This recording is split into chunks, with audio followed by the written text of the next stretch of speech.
ये था कि हम आगे की, इसलिए जब तक रिजल्ट नहीं था तो 1 महीने में हम प्लानिंग कर रहे थे। मेरे पेरेंट्स वर हैप्पी बिकॉज उनको पता था कि कोई ऐसा हमें कॉलेजेस मिल रहे थे जिसके लिए हम एम कर रहे थे। अब दे आर ऑल्सो डीमोटिवेटेड, उनको भी नहीं पता कि आगे क्या होगा।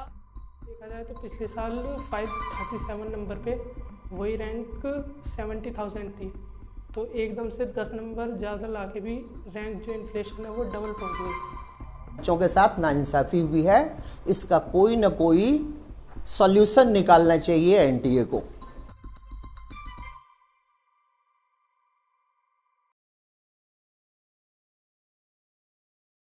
Amid nationwide protests against the alleged irregularities in the NEET results, students are uncertain about their future.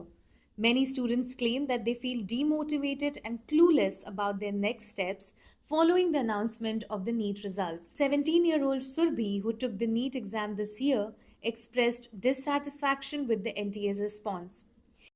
क्योंकि लास्ट ईयर 2 बच्चे थे और 2022 में सिर्फ एक ही लड़की थी जिनके 715 आए थे, लेकिन ऐसा एकदम क्या हुआ कि 67 बच्चों के 720 मार्क्स आ गए।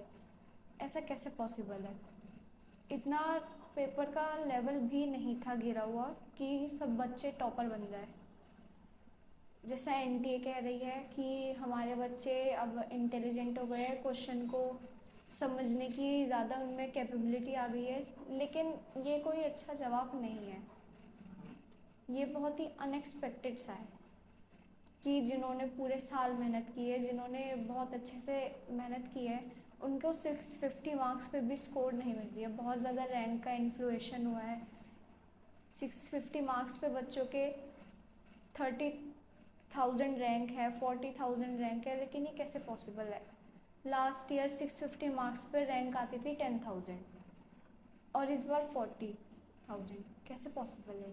ये रिज़ल्ट बहुत ज़्यादा बच्चों को ये सोचने में, आगे फ्यूचर एस्पिरेंट्स वालों को भी यही सोचने के लिए मजबूर कर देगा कि हम ये एग्ज़ाम की तैयारी करें या ना करें। जो बच्चे सोचते हैं कि हाँ हमें MBBS ही करनी है, देश के फ्यूचर डॉक्टर्स हैं, वो उनके मन में ये सवाल आ जाएगा कि हम अब नीट की तैयारी करें भी या ना करें। मैंने 2023 में अपनी 12th क्लास कंप्लीट करी, जिसके बाद मैंने 1 साल की नीट की कोचिंग करने का फ़ैसला लिया और उसके बाद मेरे नीट में मार्क्स 548 आए, जिसके बाद मेरी रैंक 1,44,000 आई। तो देखा जाए तो पिछले साल 537 नंबर पे वही रैंक 70,000 थी, तो एकदम से 10 नंबर ज़्यादा ला के भी रैंक जो इन्फ्लेशन है वो डबल पहुंच गई। तो ऐसा जैसे एनटीए कह रहा है कि 1563 नंबर को उन्होंने ग्रेस मार्क्स दिए हैं, तो उसकी वजह से इतना रैंक इन्फ्लेशन नहीं आ सकता कि इतने सारे बच्चे बीच में आ जाए। 70,000 बहुत बड़ा नंबर है। तो और पेपर भी एवरेज ही था, इतना ज़्यादा इजी नहीं था पिछले साल कंपैरिजन करा जाए तो मेरे हिसाब से कुछ तो हुआ है। और जिसके बाद एनटीए बार बार मना कर रहा है कि पेपर लीक नहीं हुआ। जैसे हमने पटना में पेपर लीक की FIR भी दर्ज हुई है, तो उसके बाद भी एनटीए मना करा जा रहा है। मैंने 12th इसी साल कंप्लीट करके नीट इसी साल दिया है। आई हैव स्कोर्ड 508 मार्क्स और मेरी रैंक वाज अराउंड 1,80,000, जो कि मेरे लिए बहुत शॉकिंग थी बिकॉज मैंने जो एक्सपेक्ट की थी और जो हम प्रिडिक्ट करके चल रहे थे that was around 80,000 to 70। Almost 1 lakh rank का जंप आया है। बहुत ज़्यादा इन्फ्लेशन आया है, जिसकी वजह से जो भी कॉलेजेस सेमी गवर्नमेंट या गवर्नमेंट में मुझे मिल भी रहा था मेरी कैटेगरी पे या मैं सोच के चल रही थी, वो भी अब मेरे लिए पॉसिबल नहीं है। और इस इन्फ्लेशन की वजह से मुझे ये सोचने में मजबूर हो गई थी कि अगले साल नीट 2025 अगर मुझे देना हो तो क्या उसमें भी ऐसा ही कोई स्कैम होगा, ऐसा ही कोई इन्फ्लेशन होगी रैंक्स की, जिसकी वजह से मुझे फिर एक कॉलेज ना मिले और मेरा फिर 1 साल पूरा बर्बाद हो जाए। नीट हो सकता है तो हम उसकी तैयारी करें, या अगर वो नहीं होगा तो हमारे अगले साल का कोर्स छूटता है 2025 के लिए, तो बहुत ही दिक्कत है। मैं जब रिज़ल्ट आया था उस टाइम हम बहुत ज़्यादा डिमोटिवेटेड थे बिकॉज़ हमें कोई आइडिया नहीं था। बिकॉज़ मैंने कभी ड्रॉप ऐसे सोचा नहीं था।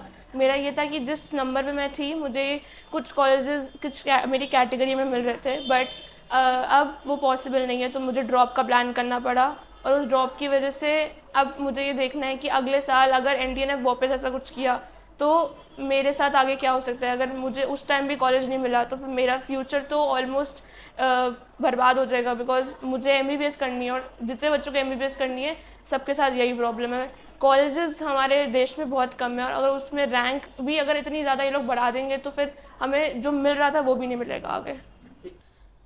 अब 2 साल से मेरे पेरेंट्स ने मेरे पर पूरा इन्वेस्ट किया है, मतलब फाइनेंशियली हो, कोचिंग के इंस्टीट्यूट्स हो, everything they have invested on me. और हमारा ये था कि हम आगे की, इसलिए जब तक रिजल्ट नहीं था तो 1 महीने में हम प्लानिंग कर रहे थे। मेरे पेरेंट्स वर हैप्पी बिकॉज उनको पता था कि कोई ऐसा हमें कॉलेजेस मिल रहे थे जिसके लिए हम एम कर रहे थे। अब दे आर ऑल्सो डीमोटिवेटेड, उनको भी नहीं पता कि आगे क्या होगा, बिकॉज एनटीए ने अभी तक कोई आंसर दिया नहीं है कि रीनीट होना है, कि रीपब्लिश करेंगे रिजल्ट।